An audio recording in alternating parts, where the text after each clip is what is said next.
Slide right up.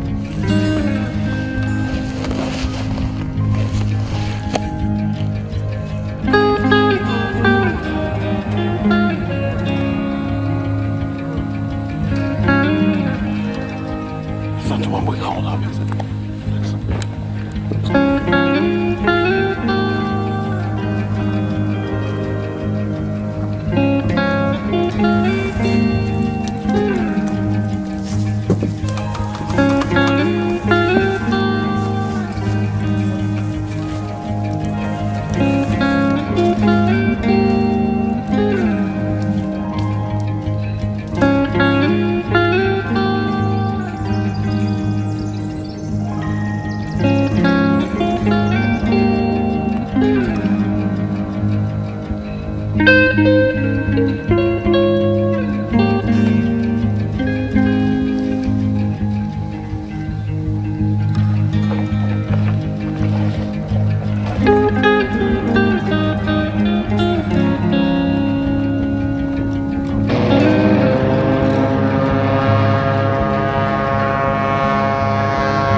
That'd take a while.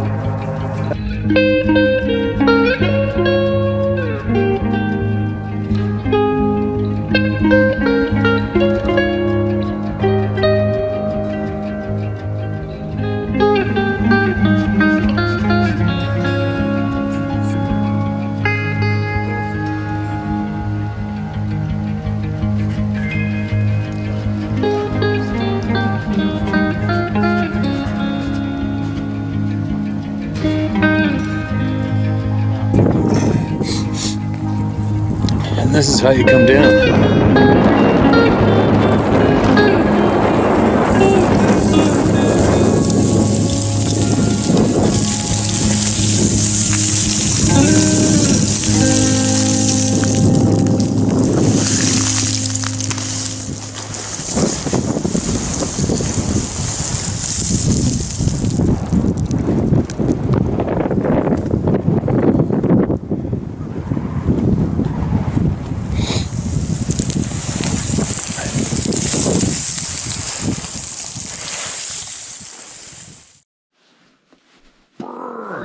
All right, hold on a minute here. This thing will set up right here. What do we got? There we go. I think that's working. Man, I'm liking the audio on this little GoPro. It is killer, don't you think? It's way better than the other shit that's been going on in here. These Sony handy cams and the echo it's picking up, and one of my older cameras all garbled like the freaking water was drooling on that mic, and on and on and on. Anyway. It's a new day, and don't forget, no matter what's going on up there, how shitty it gets, or whatever's going on in the world today, make sure you ground your feet out on the ground every once in a while, even if there's snow there. Who gives a shit? Ground yourself out, and make sure you do something you love to do. All right? It's very, very important. That's why we're here. We can all get caught up in trying to solve problems, point out evil, fight it, but you have to make sure you do what you love to do. You have to do what makes you feel good. All right? Even it out. Now, what's the word on the street? Word on the street. Sarah's howtohuntstore.com is probably going live tomorrow. The inbox has been getting flooded for people asking about these lids. I think she's got 12 different flavors or something.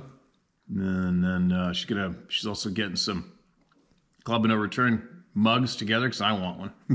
We can all have a mug of coffee together, whatever. And Sarah's currently unemployed as well, so she's going to really make a good go at providing some real cool stuff for the people. So I will let you guys know when that's live and available. I think the one thing right now is trying to figure out how to find what's the next best route for the pay thing. I know we all went heavy on PayPal and they had it coming, and I'm hoping they don't have us by the nuts. I don't think they do. So if any of you are familiar with the next best way for people to purchase online and hook up to their website, let me know. Email it to me. Possibly even mention it in the comment section below. Because I do know Canadians can do a e-transfer, and that's super simple, but out of country is a little more difficult. PayPal's been the go-to until they screwed the people over huge. And we just cannot support that kind of tyranny, right? What else? I just made a fairly lengthy video full of knowledge for the How to Hunt Angling, Hunting, and Angling channel. I'll put a link to that in the description of this one below for all of you who are curious about hunting, knowledge, how to pull it off, how to find a spot. I'm more concentrated on the knowledge of finding a new zone, keeping it a secret, and what to do to become successful. And that's up. Now, that's my babble. Let's get out. Let's get some people heard, right? Get some knowledge shared and gained. This is the title, 300 Winchester round into the brisket, no effect. Read below first. Sorry, the hard part to believe. All right, here we go. It was not a black bear. It was a juvenile Sasquatch. They are unique individuals. It flipped over the bank and vanished before it cleared my line of sight. And he's got vanished in caps lock. This individual is the one that was slapping the north-facing roof/wall of my house or knocking on my back door for 25 years. 25 years? That doesn't sound like a juvenile to me. I've seen it 9 to 10 times. I saw it again 2 weeks ago. It has young now. Okay, I got you. I used to think I would shoot one if I ever saw to prove existence. The fact is I did shoot one. It did not die. This one likes to stroll on all fours. It is very long-legged and lanky. It has a short muzzle compared to a black bear. Its pads are easily 6 to 7 inches wide. On all fours, its back is easily 6 to 7 feet high. It is 3 feet wide at the rump. When it stands upright, it is over 12 feet tall. Black hair. I have not had a proper reference to accurately. Estimate standing height. It had a white T upon its chest when young. That's crazy. That's just like a bear, right? And then black bears don't have a white T just when they're young. Adults have them as well. It's just a genetic feature that you carry all your life. It has nothing to do with age, is what I'm saying. I may have shot part of that off. I thought I was shooting a black bear in caps lock for meat. I did not fully understand what happened. Everything clicked 2 weeks ago. Last time I saw it, I believe it released the memory for me. That's interesting. It buzzed my innards 6 times in one day. 2 years back, I wrote you about that. It did not like me sighting in my rifle in the area. I did it anyway. My right to be here/there. It was afraid for its young. I told it to keep them out of my line of fire. They cloak too. So it's likely a chore. Fully appreciate why it does not like me shooting nearby. 300 Winchester to the chest must suck. The crow-drone thing is very real. They can use any bird species. Crow and hawk, eagle and owl are much less likely to fall as prey to other raptors. Imagine watching through the eyes of a robin, knowing its life force as a hawk takes it for a meal. Please consult the trusted data peoples on this point. I'm no one special. I do not think I have a unique ability.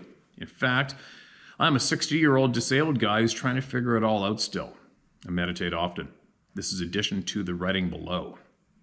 My experience is, having had a non-verbal communication while awake and alert, I've been taken with on a flight over some of the area that I love to hunt and explore.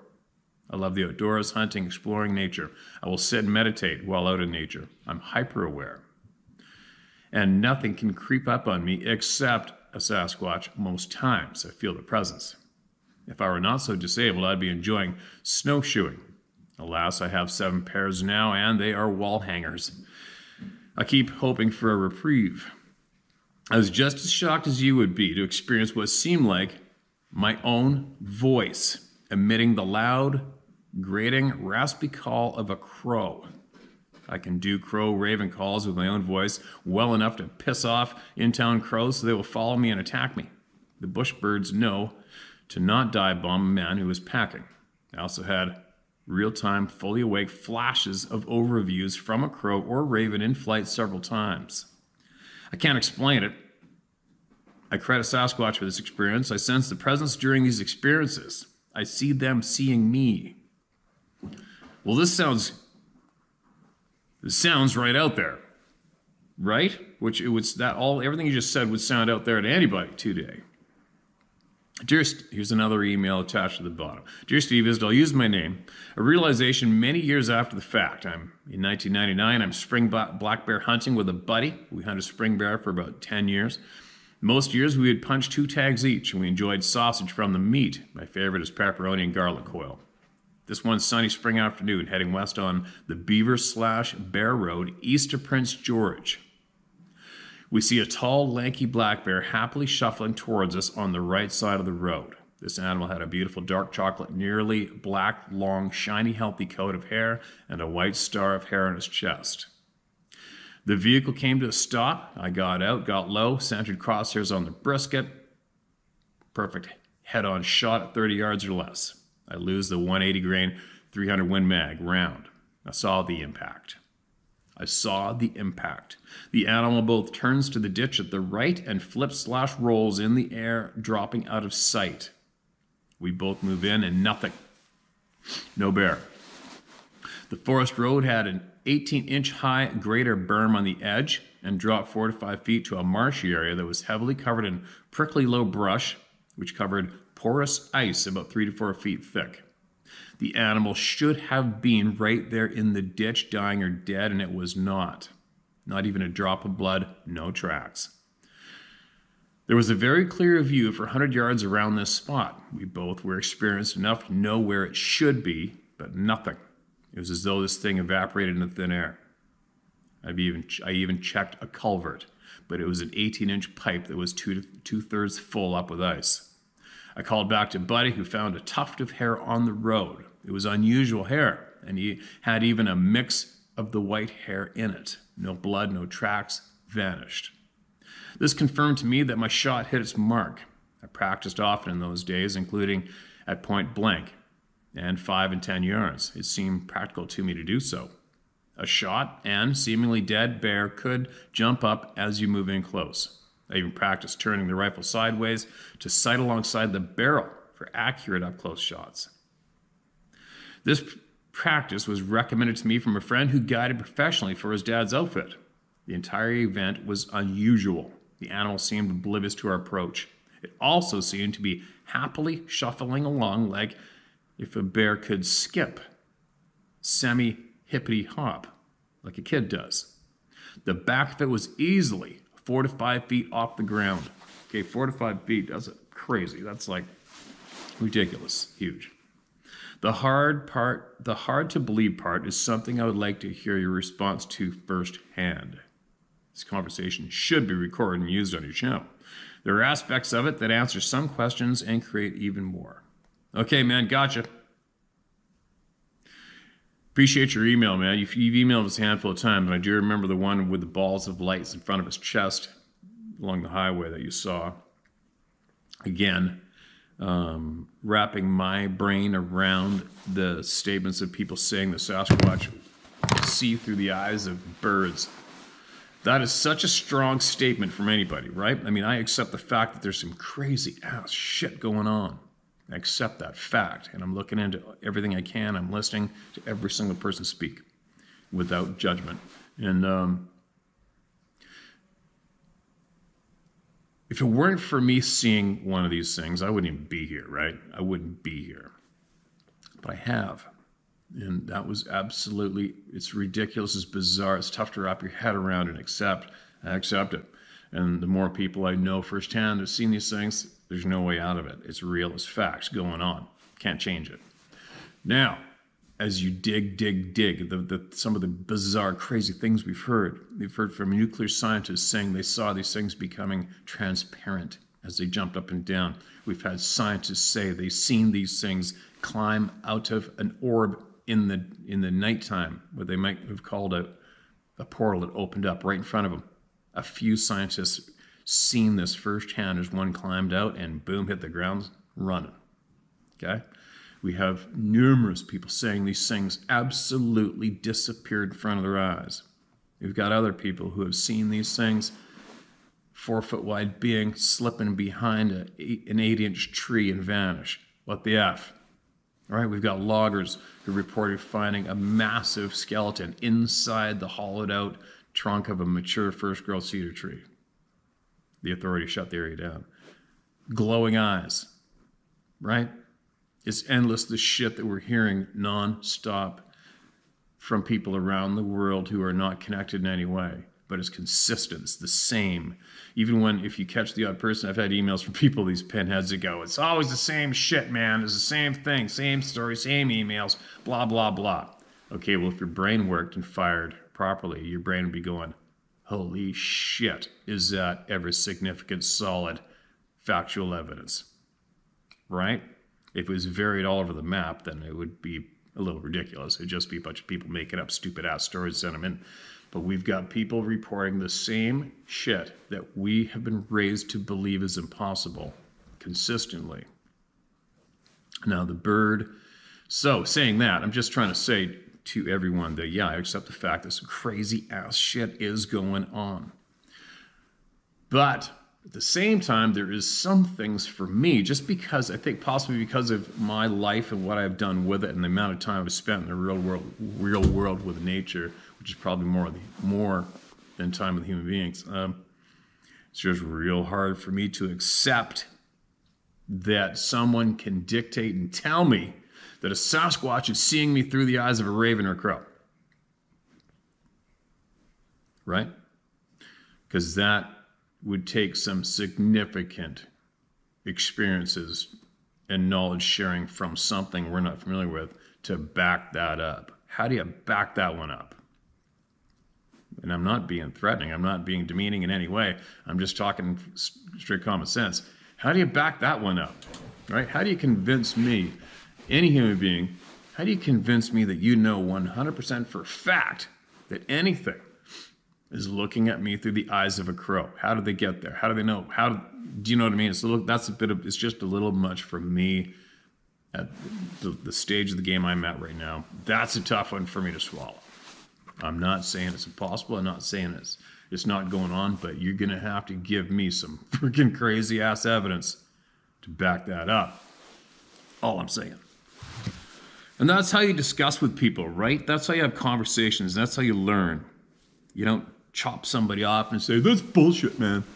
What an idiot. What, are you smoking crack or something? You know what I mean? You say why you're reacting to that story the way you are, state your case, ask for more knowledge. Ask for more. Learn, figure it out. All right, here we go. This title, A White One, Please Not Reveal My Name. And this is from a dear friend of mine. Hi, Stephen Sarah. Welcome home. I'm pleased that you're home safe. And we want to thank you for all your followers for the prayers. They helped in our time of need. This is our superhero First Nations ladies. You have a precious new little protector and family member. She'll eventually give you calm and a sense of relief. She'll give you so much pure love. I thought I would tell you of accounts of the wild man, and just to be a little different, I thought I'd tell you of a white one. I went to visit my older sister in her new home. She offered me tea. We sat and talked. She had a hummingbird feeder outside her front window, which faced the beach. I could see across the harbor and the head of the inlet from the same window.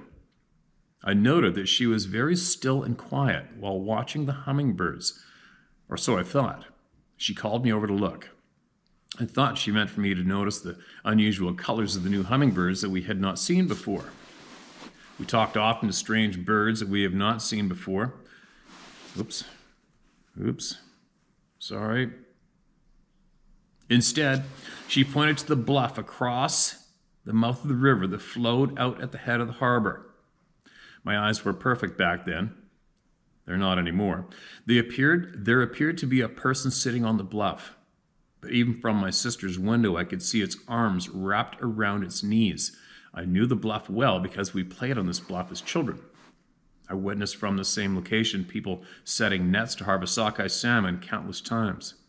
My sister wore glasses and she said it looked like driftwood sitting at the high tide mark. The tide was down at this time. I told her it was higher than the high tide mark. The hair in its arms appeared to be 4 to 6 inches long, and it appeared to have no neck, and its chin was on its arms. We both turned away to look for binoculars. When we turned back, it had disappeared. My sister said, maybe it was a log and rolled back into the water. It was a calm day, and there was no disturbance in the water and no waves. This is an elder teaching. There is no time, distance, or space in the spirit world. Steve, I have 1,000 questions about those things, and I'd like to hear what others have to say about this and what you think of this. This is just one story of the white wild man that lives down in my homeland. I have 4 or 5 others of this. I have 4 or 5 others of this one white wild man. We need to get together again. Yeah, we do. We're going to. We're gonna. And I saw that same bluff from my boat that day I went down there.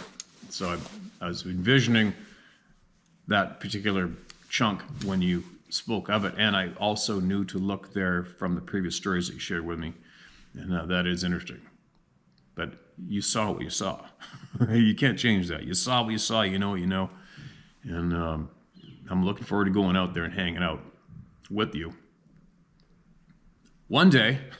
I'm so behind right now, and but you have mentioned the white one a handful of times, and numerous people have seen the white one, and there's been white-haired beings have been sighted all over North America from people that aren't connected with each other, right?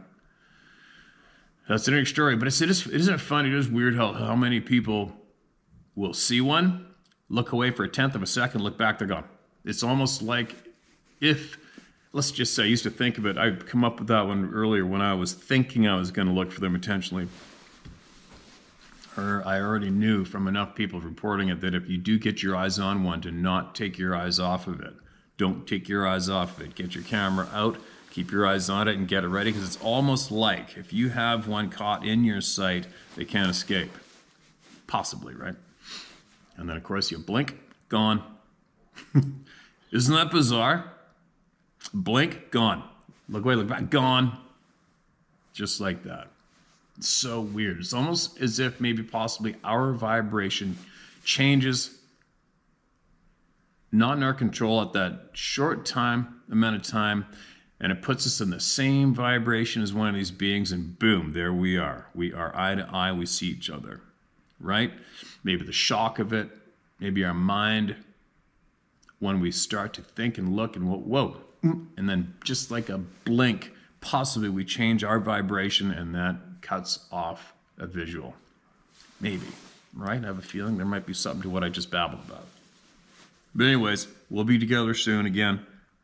Just got to get through a whole pile of shit I've had dropped on me. I'm so far behind. It's been chaos here. But we'll get through it. And then, of course, now my well pump down in my well is crapping out. And it's going to be another $7,500 frickin' dollars, some damn thing. It's like, good God. When's it going to stop? But anyway, I'm catching up, and we'll all be together again soon. Thank you so much for emailing us. All right, here we go. Speak of the devil. I shouldn't say speak of the devil. Coincidentally, I saw it walk through a dimensional doorway. I just want to start by saying thank you, Steve, for what you're doing. It takes someone with a good and honest heart, someone with strong conviction, and someone with a good soul to put themselves out there for all of us. Thank you for those kind words.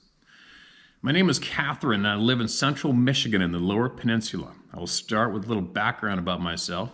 At the age of 7 years old, I started hearing what I believe are angelic beings. At that age, I didn't know any better. I just listened. I listened to their direction, to the knowledge that they gave me, and the lessons that they taught me. So many stories I could share, but that is for another time. Flash forward 50 years. I am very intuitive, and I have seen things that most people can't, and I understand most of it. I understand most of it. Ooh, that's a sentence. Except for this one experience.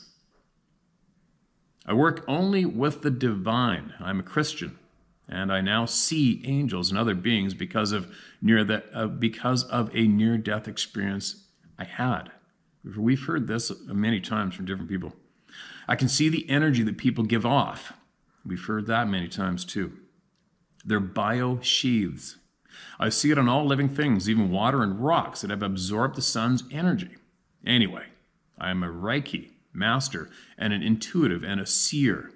When spirit speaks, I always hear it in my right ear.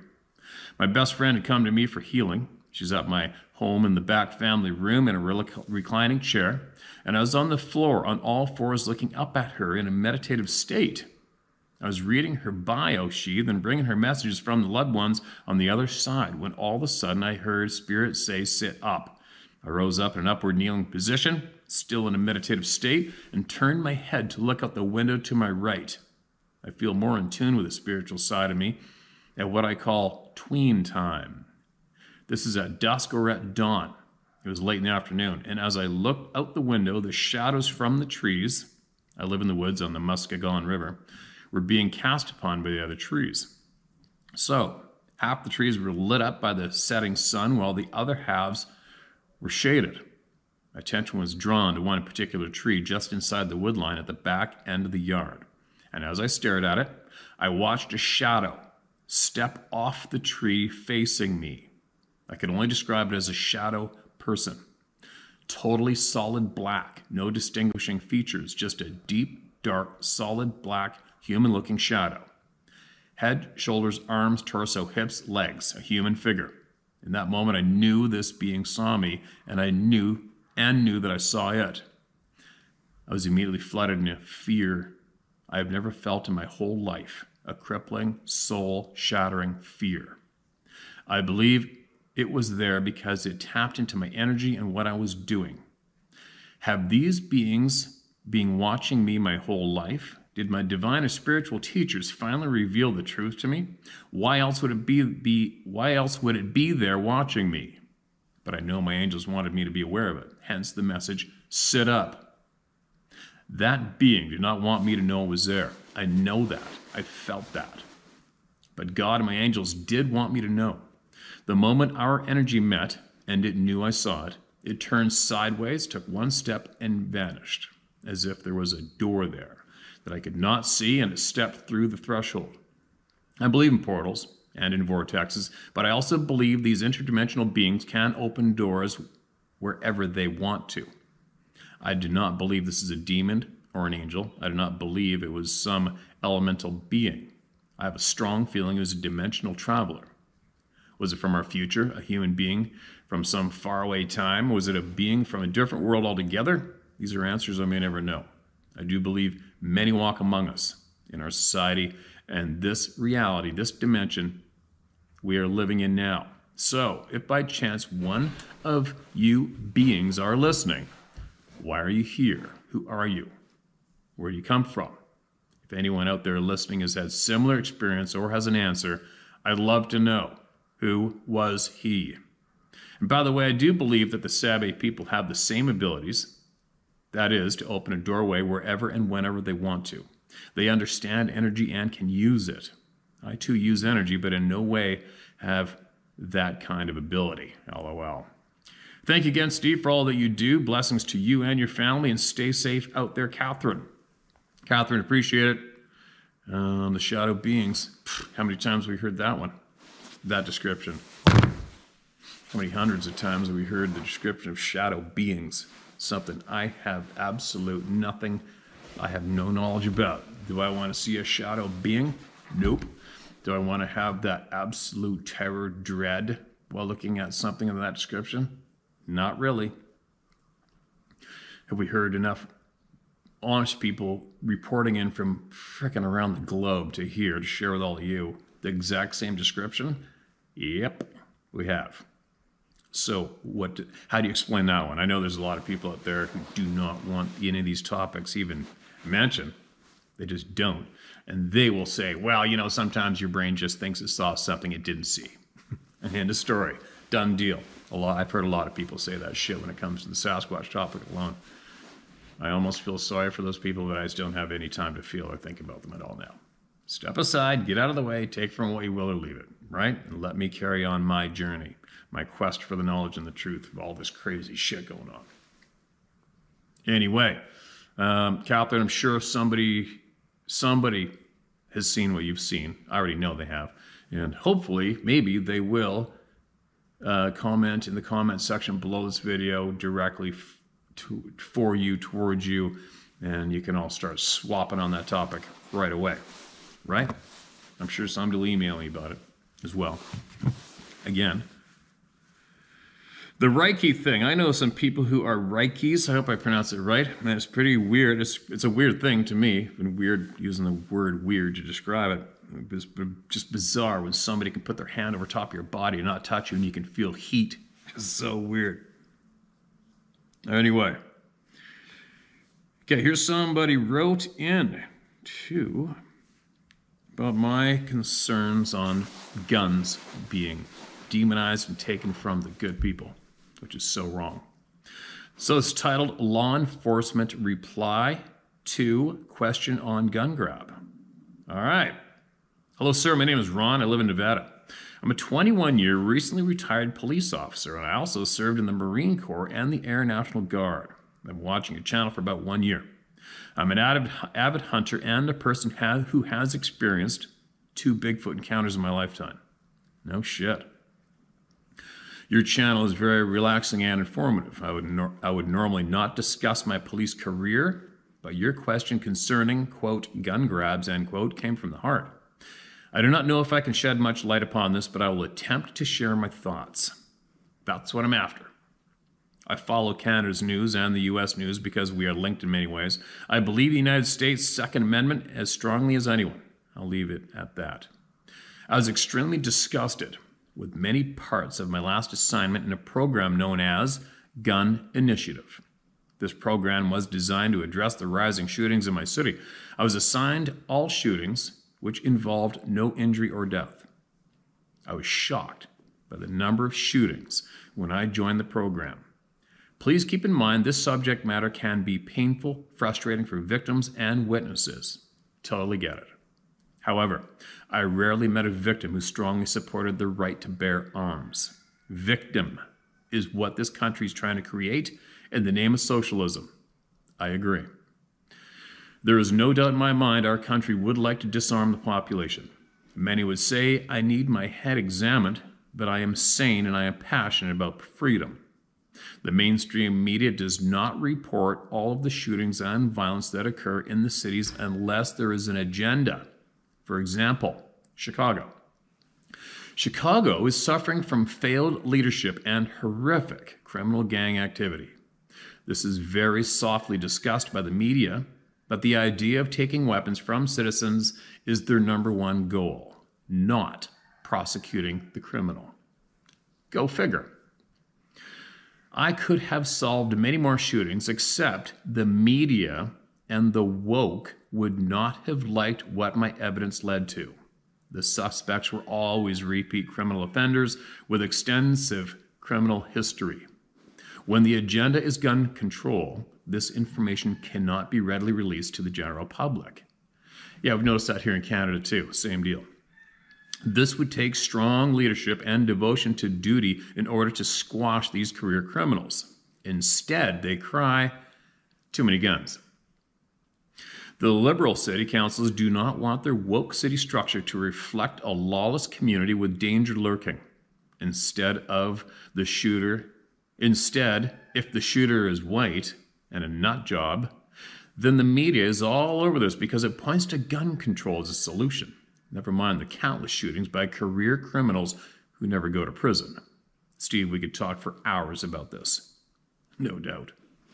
Look at the public fear in Moscow, Idaho over the recent violent homicides of those college kids. Fear, like COVID, is a tool to control the public. I've not heard a single public official in Idaho talk about self-defense, awareness, or anything of that nature. Just fear and pointing the finger at the police investigation. I taught my girls to always be alert and ready to protect themselves. Yes, even with responsible firearm tactics. The rugged individual is being turned into a bad person. I recall standing in a coffee shop in my police uniform many years ago. I noticed a middle-aged male staring at my holstered pistol. He asked me why I felt like I needed to carry a gun. I was rather taken back by this question. I did not answer him.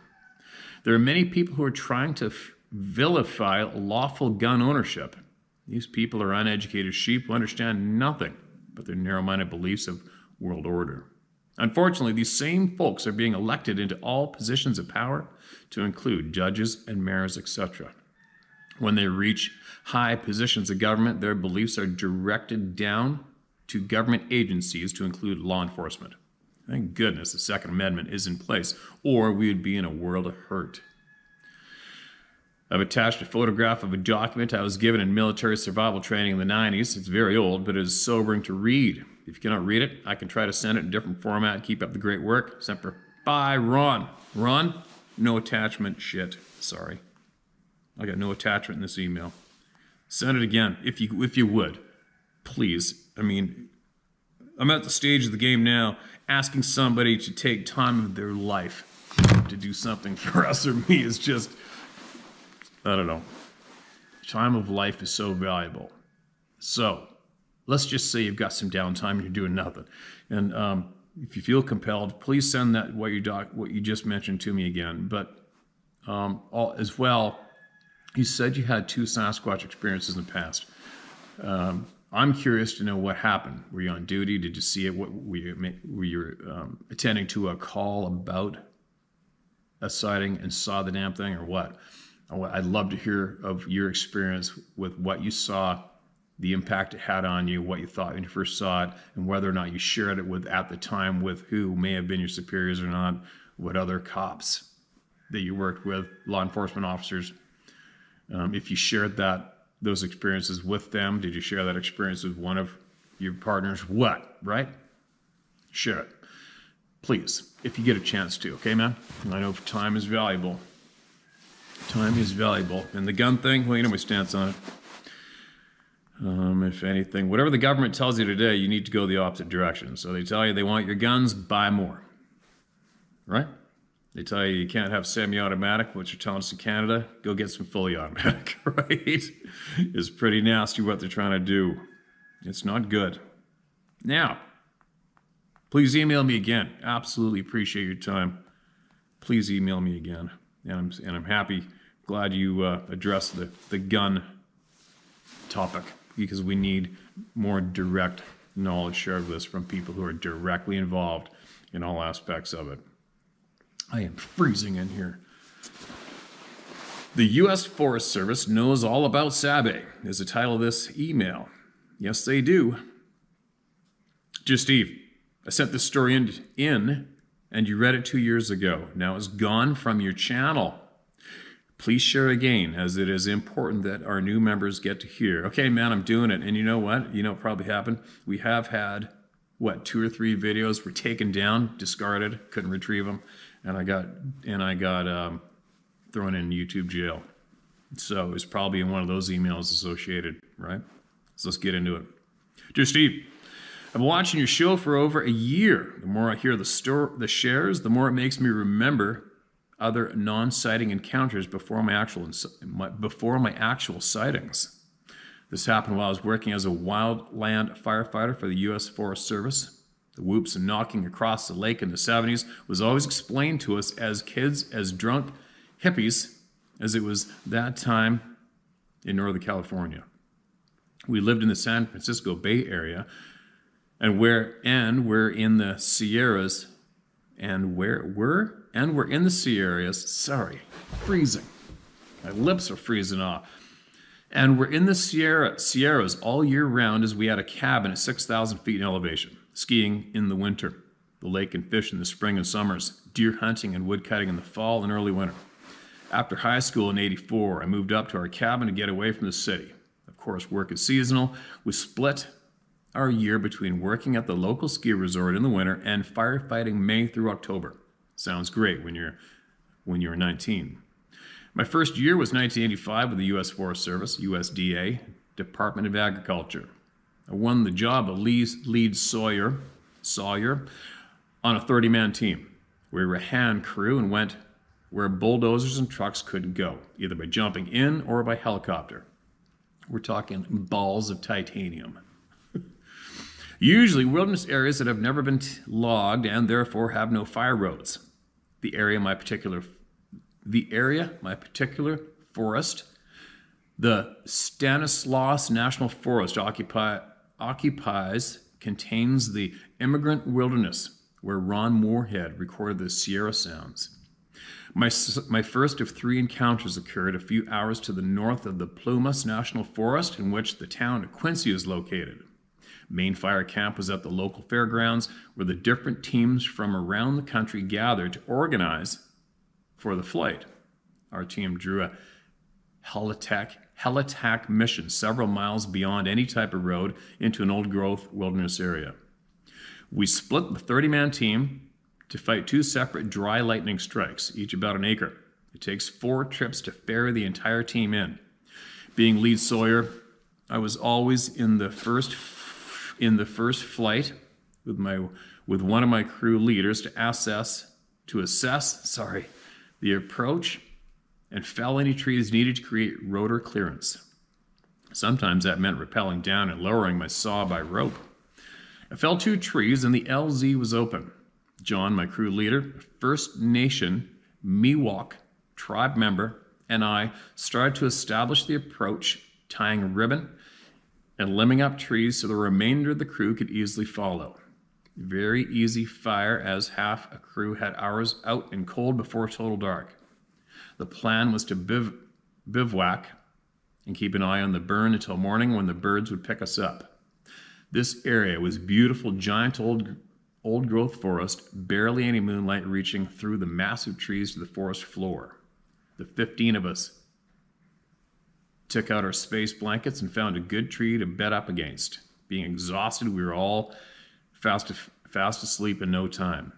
Wow, that's not easy to find comfort on the ground. It is not. I've done it numerous times and it sucks.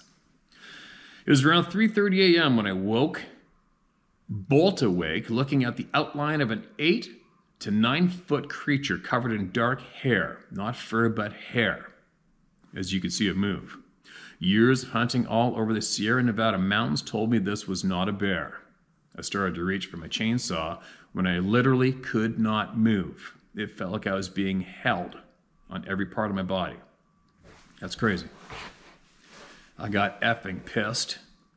I wanted to cut the bastard off at the knees. And that's when he turned and looked at me with, I swear to God, red, glowing eyes.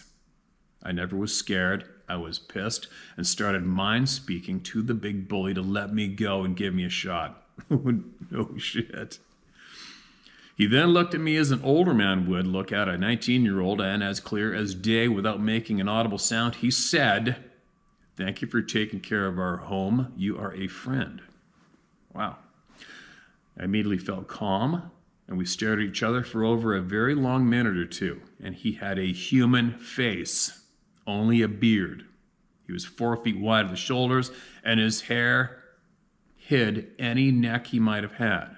His nose was turned down human-like, and his arms were long, and his hands hanging below his knees. He was standing very erect and human-like, his shoulders back and chest forward. He was ripped, and I knew the chainsaw was probably a bad idea. It was definitely a male, definitely, and he was 4 feet from me, and he could have reached out and grabbed me at any time. 4 feet. Man. I started to listen with my ears, and everyone was snoring or breathing normal, sleeping sounds. I looked back at him, and he honestly gave me a polite nod, turned and took 3 or 4 easy steps, which made no noise, and carried him in unreasonable distance where passed between 2 trees, at which point he just vanished. And where he had been looked like the transporter Sparkles from a Star Trek episode. No shit, beam me up, Scotty shit. Dead quiet, he never made a sound. I heard a guy sleeping 4 feet away start whimpering quietly, and the guy next to him made a noise that only could be him shitting his pants. I stayed effing quiet until it got purple in the eastern sky, and went to piss a ways off. I turned when done, and standing right behind me was my crew boss, John. He was looking at me very seriously and in 2 words said, "Who else?" I told about the 2 guys, and this is where Sabe and the government effed my life and freedoms. I was sternly ordered to very quietly get the other 2 guys and meet him back here while he sent the rest of the crew to prep the LZ for the choppers. When he walked up, he held up his hand and told us not to speak. He advised us that as employees of the federal government, we now had top secret clearance and were never to speak to anyone of the bear encounter, not even between us. I begged him to just answer a question each. He looked at me disappointed and walked away to meet the choppers. While the 3 of us made our way to the meadow, I tried to speak with my teammates to no avail. They would not utter a word, both clearly in shock. We made the chopper ride back to town where the 3 of independently got to meet top FS brass and for real men in black. After a lengthy debrief and some very scary warnings, I headed for the showers and then chow. Both my team members was told too sick and were sent home due to smoke inhalation. I decided that I was going to shut up. Well, sorry, let me read that again. Did I screw up? After a lengthy debrief and some very scary warnings, I headed for the showers and chow. Both of my team members was told took sick leave and were sent home due to smoke inhalation. I decided that I was going to shut up. 'a Leavenworth Supermax didn't sound too inviting. When we left Quincy, we traveled back to our forest to work around there and await the next fire call. I tried to act normal, but felt like everyone knew my secret. It took a while to relax in my own skin again. Number 2, mid-fire season, we were called to go south a couple hours to the Sierra National Forest east of Fresno, near Sequoia and Yosemite National Park. David will appreciate that fact. The fire was slow moving, so my crew boss, John, and I hiked up a ridge across the canyon from the burn that slowly moving up the opposite ridge through a small stand of trees. Along its left side was a logged area that ran to the top was a strip with a stand of trees on its left. Standing in the middle of the logged strip, halfway up the ridge, was an 8 to 9 foot Sabe, reddish brown, standing there assessing the fire just as we were. All I could think of was how the bully held me down with his freeze ray the last time we met. I put as much concentration into broadcasting one very clear thought to this bastard: F you. No way, man. You got some attitude, I'll tell you what. We were at least 450 yards away in a tree line across the canyon, and he looked at me directly. He gave me a slight wave by raising his hand, took another look at the fire, and then turned towards the opposite stand of trees, and wow. He covered the 300-yard side hill to the opposite stand of trees in a time and speed that was not physically possible by the physics that we understand to date. The weirdest part was that he looked like he was gliding, each stride covering huge distances. Then, as before, when he passed into the tree line, he just vanished, followed by 2 blue softball-sized orbs. It was midday and it was very clear, with all the smoke traveling up over the ridge. I turned and looked at John, who just smiled at me and said, "What do you think of that bear?" It didn't mind speak to us as much as send a thankful feeling, very empathetic. I wouldn't want to be on this giant effer's bad side. Nothing was said between us, but again, it didn't frighten me so much as amaze me and make me very angry at the assholes who had been letting me run around the forest since 5 without telling me that the boogeyman was effing real. The last occasion to work with our fellow protectors of the forest came midway through my second fire season. We were dispatched to Yosemite, which shares a border with our home forest. We grew up to the top of Glacier Point at the ski area for helicopter operations. Being in the first sortie, I got a great ride dropping over Glacier Point and going straight towards the valley floor. The pilot pulling level at 500 feet and banked off El Capitan and circled towards Bridal Veil Falls, where the fire was located. On this first fire, I had to rope wrap down and have my saw lowered. The boss made a couple sweeps while I felled the 3 trees, giving us the clearance for the rotors. I'd already started to move upslope towards the fire tying ribbon and limbing the trees. Came over a rise, and standing 20 feet away was another Sabe. I started to laugh my ass off because he had this silly smile on his face. He in some way communicated that I had met his kin, as was welcome. He had me follow him up a route I would never have seen. I was in a perfect spot to start the initial attack on the burn line. I heard the crew coming up my trail. When John came over, all he said was, "Gotta love those bears, huh?"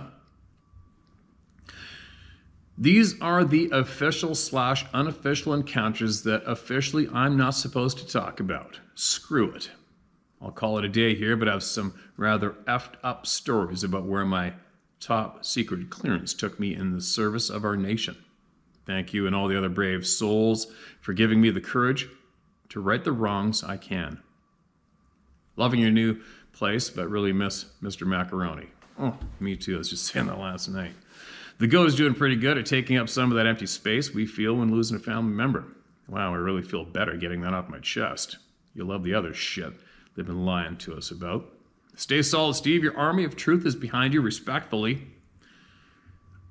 I'm going to leave, member of the club, I'm going to leave your name out because I'm not sure if you said, you probably did say leave it out. I don't know.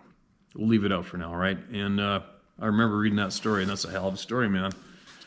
I can't remember. Are you First Nations man too? I can't remember. I wouldn't be surprised if you were. And you got more, send it in. I want to hear it. There's going to be a shit pile of people that are just going like this. Oh my God, today is right out to lunch. With a lot of our emails in, right? But I think to get ahead, first of all, we all have to accept the fact that our existence is basically out to lunch. That we have been lied to since day one and continue to be lied to today. Why? I haven't figured it out yet. And as well, that the fact that we need to figure out who the F we are.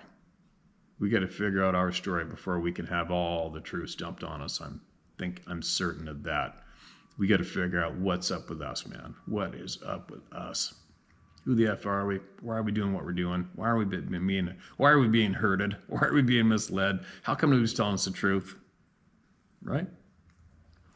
Anyway, I'm absolutely freaking frozen. Gotta get inside, help Sarah out with the online shit. I think she's got like 130 hats right now that are good to go. And then slowly but surely, there'll be a lot more fun goodies available shortly. And I'll obviously gonna let all you know when and where. And if you guys could let us know what the next best pay methods are for online besides frickin' sleazy PayPal. Let me know. All right, and we'll get this ball rolling.